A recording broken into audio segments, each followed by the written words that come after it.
A'udzubillahi minasyaitonirrajim. Bismillahirrahmanirrahim. Alhamdulillahirabbil alamin. Wassalatu wassalamu ala asyrofil anbiya'i wal mursalin wa ala alihi washabbihi wattabi'in. Rabbi shrah li sadri wa yassir li amri wahlul 'uqdatam min lisani yafqahu qawli. Allahumma shalli ala sayyidina Muhammad wa ala ali sayyidina Muhammad. Assalamualaikum warahmatullahi wabarakatuh. Sobat Winner semuanya yang dirahmati oleh Allah Subhanahu wa taala dimanapun berada. Saya mendoakan semoga sobat winnerku semuanya selalu dalam keadaan sehat walafiat, dilimpahi rezeki yang halal, yang berkah, yang thayyib, yang manfaat. Semoga sobat winnerku semuanya yang saat ini mungkin masih terlilit amanah-amanah hutang, baik riba maupun non-riba. Semoga Allah segerakan kita semuanya terbebas dari hutang, baik itu riba maupun non-riba, dengan cara-cara Allah yang mudah. Tanpa harus menggali lubang yang baru, tanpa harus menyentuh kembali riba, tanpa harus menjual aset, tanpa harus direndahkan, dicaci maki, dikuncing, diolok-olok, dihina, diintimidasi, ditekan oleh manusia lain. Semoga sobat winnerku semuanya yang saat ini mungkin sedang menghadapi kesulitan-kesulitan hidup, semoga Allah bukakan pintu-pintu kemudahan. Dan untuk sobat winnerku semuanya yang saat ini mungkin sedang bersedih hati, semoga Allah angkat kesedihannya, Allah gantikan dengan kebahagiaan. Buat sobat winnerku semuanya yang saat ini mungkin masih belum memiliki pasangan hidup, semoga Allah segerakan untuk menuju halal bersama dengan jodoh yang terbaik dari sisi Allah Subhanahu wa taala. Dan untuk sobat winnerku semuanya yang saat ini masih belum memiliki putra-putri, semoga Allah karuniakan putra-putri yang soleh solehah. Untuk sobat winnerku semuanya yang saat ini masih berkutat dalam dosa riba, semoga Allah sentuh hatinya dengan hidayah sehingga mau berhijrah meninggalkan riba untuk selama-lamanya. Dan untuk sobat winnerku semuanya yang saat ini sedang berhijrah, semoga istiqomah hijrahnya. Semoga sobat winnerku semuanya saat ini mungkin memiliki hajat seperti saya, ingin berangkat haji maupun umroh. Semoga kita semuanya disegerakan Allah untuk bisa sampai ke tanah suci, menjalankan ibadah haji maupun umroh. Amin. Amin ya robbal alamin.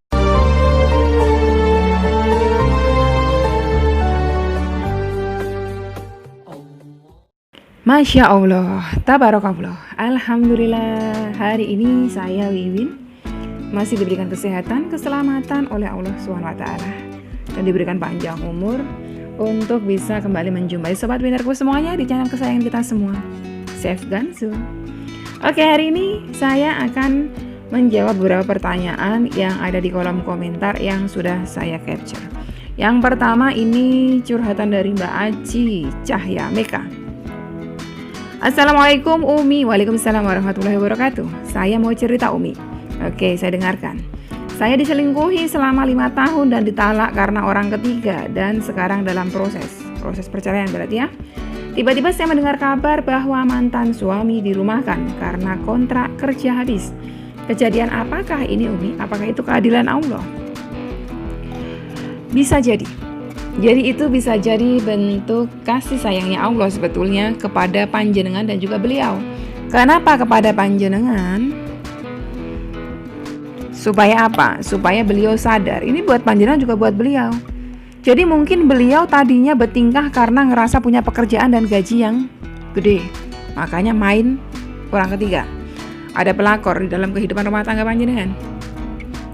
Buat panjenengan, kalau panjenengan masih sayang kepada beliau, tentunya ini adalah mungkin bisa jadi momen beliau muhasabah diri, memperbaiki diri. Oh, ternyata kemarin-kemarin saya mengambil jalan yang salah, jadi saya harus memperbaiki diri. Biasanya kalau sudah jatuh begini kembali lagi kepada pasangannya, gitu. Tetapi kalau di situ dikatakan keadilan Allah, keadilan atas apa gitu? Kalau dikatakan keadilan atas dia telah menyakiti panjenengan, berarti dalam hati panjenengan merasa tersakiti dan di dalam hati panjenengan masih ada dendam terhadap beliau. Sebaiknya yang seperti itu dihindarkan, karena itu hasad. Hasad itu akan mengikis setiap amal soleh kita, setiap pahala amal soleh kita. Apapun yang sudah pernah beliau lakukan terhadap panjenengan, beliau sakiti panjenengan selama 5 tahun, ikhlaskan. Karena ketika kita bisa ikhlas, disitulah letak kebahagiaan hati kita.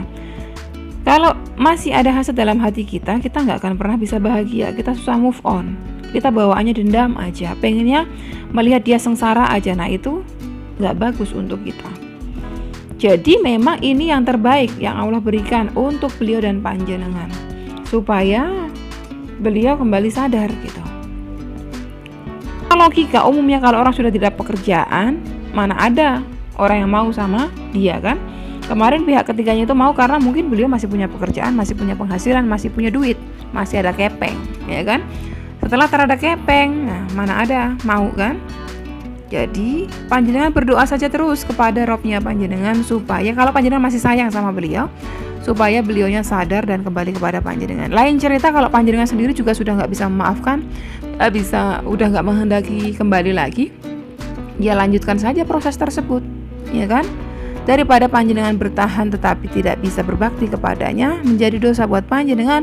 Begitupun juga beliaunya nggak bisa mencintai panjenengan, tidak bisa memberikan kewajiban-kewajibannya beliau kepada panjenengan sebagai seorang istri. Makanya berdoalah yang terbaik saja kepada Allah.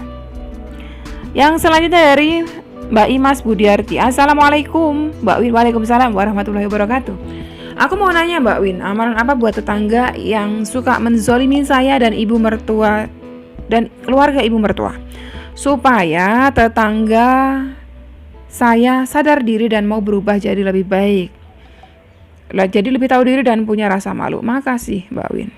Pertanyaan ini sama persis dengan yang satunya, saya akan bacakan dari Neni Marliani. Bagaimana Umi menghadapi orang yang selalu menyakiti hati kita? Apakah bisa dengan sholawat? Bisa. Jadi panjenengan bisa amalkan sholawat, namanya sholawat asyikil. Ketik searching ASYKHIL, asyikil. Atau sering juga disebut dengan sholawat zolimin, atau sholawat yang diperuntukkan untuk orang-orang yang berbuat zolim terhadap kita. Jadi tadi yang tetangganya Mbak siapa tadi itu? Mbak Imas sama seseorangnya siapa, Mbak Neni ini, entah tetangganya entah temannya, panjenengan bisa amalkan, namanya sholawat asyikil. Belum hafal, panjenengan download MP3-nya, ketik sholawat asyikil, putar terus MP3-nya. Saya dulu belum hafal, saya menghafalnya dari mendengarkan MP3. Ada dulu orang zolim terhadap saya, ada terang-terangan itu zolimnya, itu kan sampai memfitnah saya, ada seperti itu. Bacakan saja terus ini dengan tujuan apa? Supaya Allah, di situ itu artinya ya, maknanya dari sholawat ini, supaya orang zalim tersebut itu melupakan kita, dia disibukkan oleh Allah dengan sesama orang zalim lainnya gitu. Jadi dia melupakan rencana-rencana kezalimannya terhadap kita gitu. Tetapi yang paling penting nasihat saya untuk panjenengan yang merasa terzolimi, doakan yang terbaik untuk beliau yang menzolimi panjenengan. Karena dengan mendoakan itulah hati kita menjadi hati yang ikhlas. Misalnya panjenengan direndahkan, dipermalukan, doakan, ya Allah ya Rob, jagalah saudaraku yang telah mempermalukan aku, si Fulana binti Fulana, agar tidak dipermalukan oleh orang lain seperti dia mempermalukan aku. Doakan yang terbaik. Kalau panjenengan mendoakan seperti itu, malaikat di atas panjenengan akan berkata, amin, engkau akan dapat sama, engkau akan dapat sama. Jadi Mbak Imas, kamu juga akan mendapatkan hal yang sama, kamu tidak akan dipermalukan oleh orang tersebut. Seperti itu. Dari Cantik 89. Ini panjang banget ceritanya ya. Panjang banget ini. Assalamualaikum Umi. Waalaikumsalam warahmatullahi wabarakatuh. Moga Umi sekeluarga selalu diberikan kesehatan, panjang umur, rezeki yang melimpah. Amin. Amin ya rabbal alamin. Matur suwun doanya. Umi, saya tanya. Umi, saya kerja di Jakarta sebagai sebagai babysitter. Pekerjaan saya jaga anak, jadi waktu sholat saya sedikit banget, bahkan wirid aja nggak bisa, doa sekadarnya, nggak apa-apa, yang penting masih bisa sholat. Apalagi baca sholawat, kalau habis sholat nggak bisa Umi, karena kadang belum salam aja udah dipanggil bos, otomatis sholat jadi nggak khusyuk. Saya sering lihat acara Umi, dari situ saya termotivasi untuk selalu baca sholawat, karena habis sholat nggak bisa baca sholawat. Kadang kalau lagi gendong anak, kadang kalau lagi pangku anak, juga pas mau tidur malam saya usahain sehari baca sholawat 1000, kadang 2000. Kira-kira bagaimana Umi saya baca sholawat? Saya niatkan lillahi ta'ala, tapi jujur aja saya punya hajat Umi, saya pengen banget punya rumah Umi. Kira-kira gimana Umi, apa hajat saya? Allah kabulkan Umi, mohon jawabannya. Terima kasih sebelumnya. Assalamualaikum. Waalaikumsalam. Kalau panjenengan masih bertanya-tanya apakah Allah akan kabulkan hajat saya, berarti panjenengan masih ragu dengan kuasa Allah. Sementara Allah berfirman, mintalah kepadaku, niscaya aku akan kabulkan. Kan? Rasulullah bersabda, Allah mengabulkan doa dari hambanya yang bersungguh-sungguh dalam meminta, tetapi Allah tidak mengabulkan doa dari hati yang lalai. Nah, pertanyaan panjenengan itu masih ada sedikit lalai. Jadi dari sekarang setelah mendengarkan jawaban ini, yakinlah bahwa Allah akan kabulkan, Allah akan kabulkan, Allah akan kabulkan. Seperti itu. Nggak usah bertanya-tanya.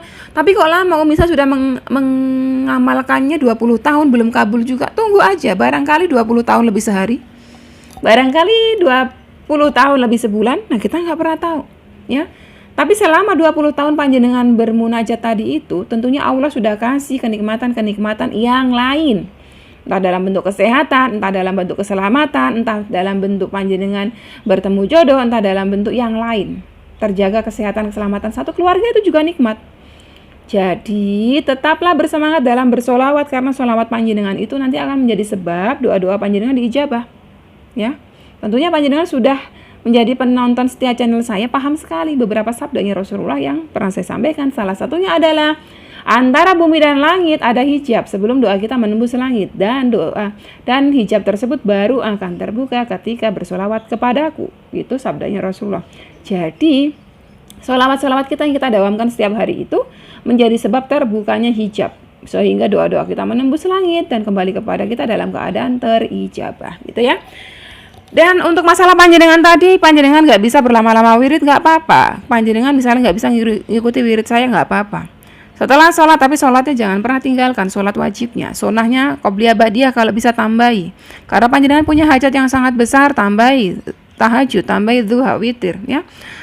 Dekatkan diri terus kepada Allah. Sholawatnya jangan pernah kurang dari 1000. Kalau panjenengan sudah biasakan 1000, jangan turunkan jadi 900, 500, 400, jangan. Nilai istiqomahnya tetap dijaga. Minimal 1000. Saya bisa 2000, alhamdulillah. Kalau nggak bisa 2000, harus tetap 1000. Istiqomahnya dijaga terus, ya. Oke, yang selanjutnya ini yang terakhir kayaknya, ya. Ini curhatan juga. Musfia Mariam, ya Allah, kalau saya Umi kenapa selalu membantu teman-teman tapi akhirnya malah kecewa karena mereka malah menipu saya. Dan sampai detik ini Umi malah kemarin dengan ramah saya bilang sama teman, kalau sekiranya dia sudah punya uang untuk mengembalikan ke saya siap menerima, tapi malah saya diblokir. Jadi saya pasrah Umi, mungkin memang sudah takdir saya. Selalu kecewa karena ditipu teman-teman. Mohon pencerahannya Umi, terima kasih. Barakallah Umi. Oke, itu sama nasihat saya dengan pertanyaan yang pertama. Itu namanya dizolimi. Panjenengan bacakan terus sholawat. Panjenengan mau amalkan sholawat melembutkan hati, ya. Amalan melembutkan hati sholawat munjiat buat beliau yang sudah memblokir panjenengan, supaya Allah sentuh hatinya dengan hidayah, supaya Allah limpahi rizki yang halal yang berkah sehingga mengembalikan uang panjenengan. Terkadang orang yang berhutang itu kalau udah kepentok malah seperti itu, melakukan tindakan-tindakan su'ul adab. Ya udah ditolong malah memblokir. Nah, itulah manusia. Jadi panjenengan jangan berkecil hati, jangan juga dendam kepada beliaunya. Ikhlaskan saja. Uang yang sudah keluar ikhlaskan saja. Kalau berdoa sama Allah ya Rob, hamba ikhlas dengan uang yang sudah dipakai teman hamba si fulana binti fulana. Jika engkau berkehendak itu masih menjadi rezeki hamba, kembalikan ya Rob. Lembutkan hati sahabat hamba si fulana binti fulana dan limpahilah rezeki yang halal yang berkah sehingga dia mau mengembalikan apa yang menjadi hak hamba. Tapi jika sebaliknya dia masih berkeras hati dan kau tidak berkenan harta tersebut kembali kepada hamba dengan cara tersebut, gantikanlah dengan cara yang lain ya Rob. Ikhlaskan. Insya Allah kalau panjenengan sudah ikhlaskan itu di mata Allah, di hadapan Allah itu bernilai sedekah. Jadi panjenengan di hatinya nggak kecewa, dapat pahala sedekah. Bukan nggak mungkin juga nanti Allah gantikan dengan rezeki yang lain. Seperti itu ya. Oke, sahabat Wenderko semuanya, sampai di sini dulu video kali ini. Semoga bisa memberikan manfaat walaupun itu mungkin sedikit sekali. Untuk saran, kritik, masukan atau apapun bisa panjenengan semua sampaikan di kolom komentar dengan bahasa-bahasa yang baik dan santun. Ya, jangan pernah lagi bertanya minta kontak WA-nya Umi karena saya nggak akan pernah share kontak WA saya sampai kapanpun. Ya, saya sudah berikan jalur yang tepat lewat DM Instagram atau lewat email, dan khusus untuk akhwat saja. Untuk ikhwan atau lawan jenis atau non muhrim saya tidak pernah bisa menerima, ya. Bukan karena saya kecantikan, bukan, saya nggak cantik, tetapi untuk menghindari fitnah, lebih ke situ sebetulnya. Lagian kalau curhat sesama wanita itu jauh lebih nyaman, ya. Dan memang tidak semua saya berikan kontak saya, nanti saya terlalu pusing kalau puluhan ribu teman yang minta kontak saya kasih, ya. Akan difilter gitu ya. Siapa yang beruntung ya itulah yang dapat kontak saya, intinya seperti itu. Oke, sampai di sini dulu. Wassalamualaikum warahmatullahi wabarakatuh.